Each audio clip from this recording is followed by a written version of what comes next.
G'day to all my friends and family, and welcome to Jim's 5 a.m. club. And we've got a Skyrider trying to tell us something. We'll keep an eye on that and see what it works out to be. But let's go on a walk and talk, and we'll have a chat today about a topic that I've got near and dear to my heart. What I'll do is I'll go to the top of the overseas passenger terminal so we can get away from the crowds and have some privacy, if we can find some privacy. What I've noticed is Sydney is starting to pick up. There are more people out and about, and it's starting to get its vibe back, thank God. And I think what's happening is that now that there is news of a vaccine in the making, people are starting to build up their confidence and look forward to getting their lives back. And aren't we all just hanging out to get our lives back? Bear with me, I'll just go around here to the platform. So what I want to talk about today is a topic that I've got near and dear to my heart. And it's a topic of opinion, because a lot of people get fooled by opinion, and we're surrounded by opinions with social media. Not only are we surrounded by opinions, but we're surrounded by volumes of opinions, and a lot of people confuse opinion with the truth, and opinion with knowledge, wisdom, and all the other things. And I guess the important thing that I want to say today is that just because somebody has an opinion doesn't make them right. Just because somebody has a story, or lots of people have a story which they tell over and over again, it doesn't matter how many times they say it, how many times they put it up in the sky, it doesn't give it any more validity, I got it right, than anybody else's weighted opinion. Because opinions have weightings. And one thing I learned many years ago is that there are opinions which are featherweight, and there are opinions which are heavyweight. So I guess the important thing, the important message that I want to put out there is that if you're shopping for opinion, if you're seeking opinion, or if you're expressing opinion, make sure that the opinion that you're expressing has weight, has substance, and is not a featherweight. So how do we discern featherweight opinions from heavyweight opinions? I think we've got a heart happening over there. How do we work out whether or not somebody has a good opinion or a BS opinion? That's the tricky thing, because with Facebook now, you've got people who just speak with such authority on topics that they've got no authority to talk about, that it is confusing, especially to the young people, especially to the people who haven't spent some time trying to build their critical thinking skills, and just take things off the cuff without sitting or being discerning in their acceptance of things around them. So let's put it again and again and again, that just because 100 people on Facebook have an opinion on vaccinations or 5G, or you name the conspiracy theory, then it doesn't make them right.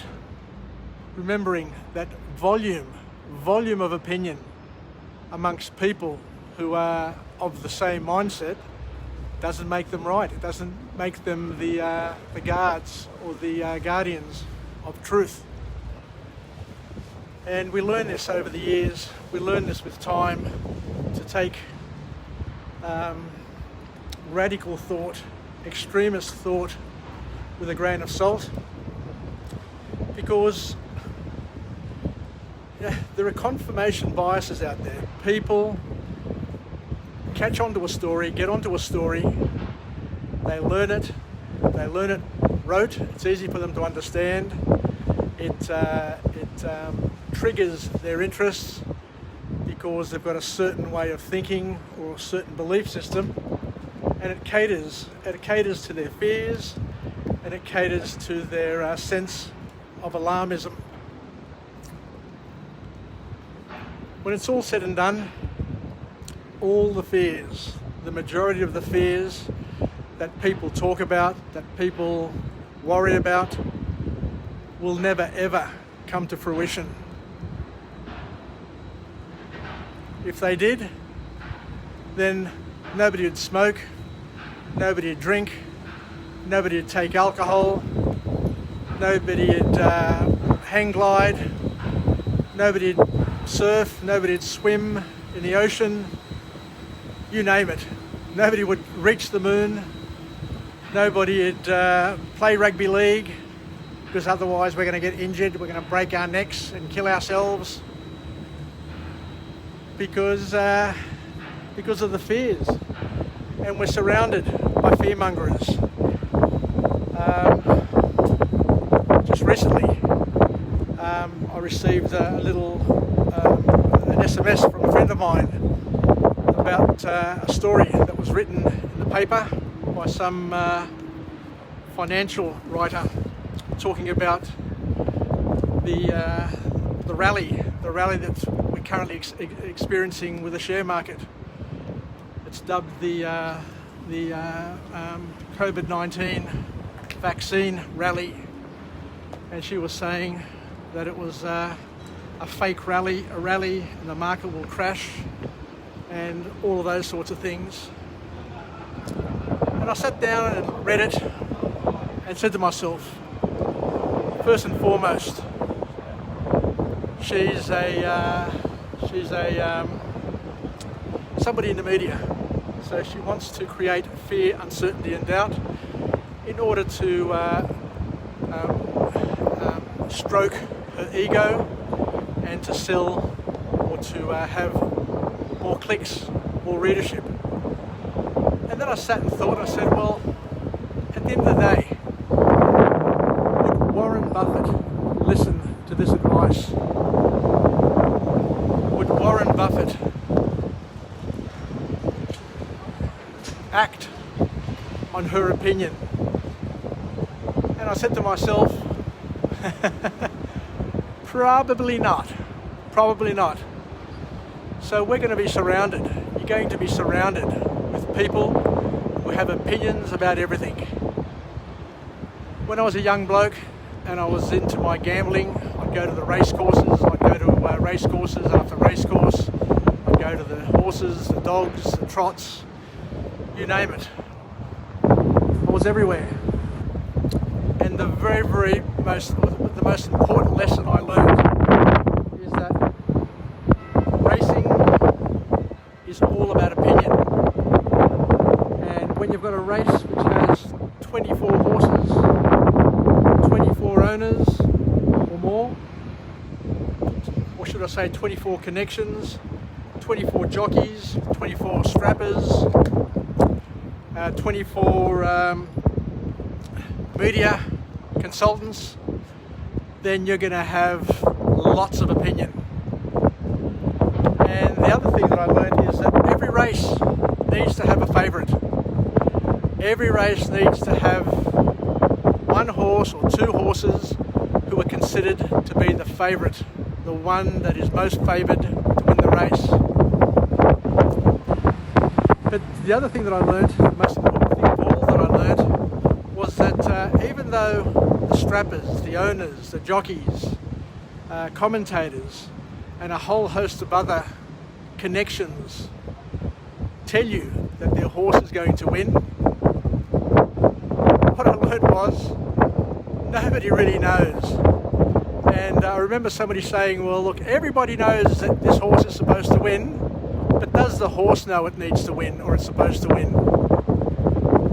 Anyway, that's just a bit of an aside, but once again, I'm just trying to get the message across that we are surrounded by opinion, and most of the opinion that we're surrounded by is ill-informed opinion, and it's just emotion being vocalized and has nothing, no foundation, no basis, no substance. Just slap it again, and sometimes you don't hear anything. Make sure that the opinion that you're taking, the opinion that you're paying attention to, has substance and is not a featherweight opinion by a featherweight opinionator. So there you go. That's my little spiel for today. And for the young people, be careful. Be careful who you take opinion from, and be very, very wary that and understand that the weighting of opinion is more important than the actual opinion. Make sure that you surround yourself with people who have opinion that has substance and has a backing, as opposed to just going by the flow of social media, Twitter, and all of the other fly-by-night opinion creators. So that's about it. I'll head back to work. As you can see, it's a glorious spring day here in Sydney. It's almost summer. You can feel it. It's warm, it's dry, it's pretty hot, and it's blue as blue can be, not a cloud in the sky. The only thing you see in the sky is that fading message, which I still don't understand what it was all about. No idea. Once again, another piece of noise that has crossed our path that's not going to change our lives, nor change our views. So let's finish up with a positive affirmation. I'm alive, I'm well, and I feel absolutely great. To my friends and family, stay connected, stay relevant, and most importantly, have opinions or accept opinion from people who have substance. Just because somebody thinks that the share market's going to crash doesn't make their opinion right. Are they a leader in their field?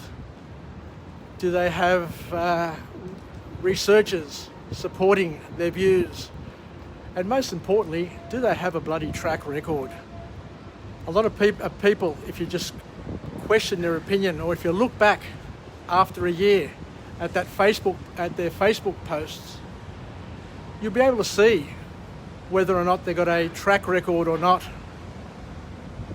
Because a lot of people say things thinking that it's not on record. But on Facebook, on social media, it's all on record.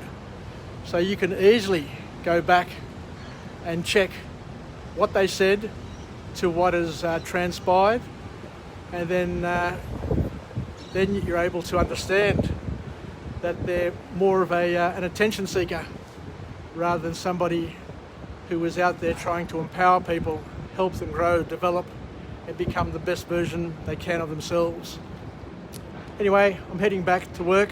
Take care. Yasas, sasagapao. I love you. Vilakya. Take care, and I'll see you again from Jim's 5 a.m. Club. I'll pop up again tomorrow somewhere else with another message, hopefully, God willing, and we'll chat again. Bye.